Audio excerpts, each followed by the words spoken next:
రూపాయి కుప్పకూలింది. చారిత్రక కనిష్టానికి భారత కరెన్సీ చేరింది.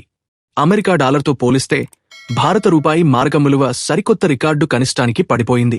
నిన్నటి ట్రేడింగ్లో రూపాయి విలువ తొలిసారిగా 90.42 స్థాయికి చేరింది.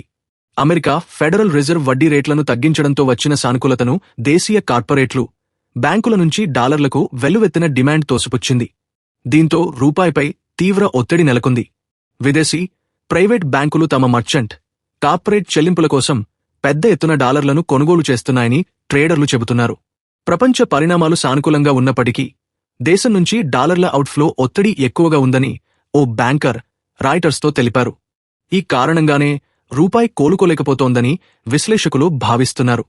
కాగా 2022 తర్వాత రూపాయికి ఇది అత్యంత నిరాశాజనకమైన సంవత్సరం కానుంది.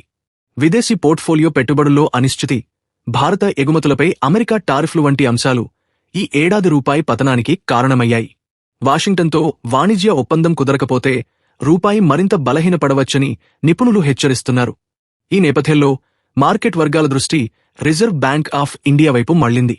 వచ్చే వారం RBI $5 billion dollar rupee buy sell swap నిర్వహించనుంది. దీనివల్ల బ్యాంకింగ్ వ్యవస్థలోకి నగదు లభ్యత పెరిగి స్వల్పకాలిక ఒత్తిడి తగ్గుతుందని భావిస్తున్నారు. ఈ పరిణామాలపై కేంద్ర ఆర్థిక మంత్రి నిర్మలా సీతారామన్ స్పందించారు. రూపాయి దాని స్థాయిని అదే కనుగొంటుందని ఆమె వ్యాఖ్యానించారు. రూపాయి బలహీనతను రాజకీయం చేయవద్దని కోరారు.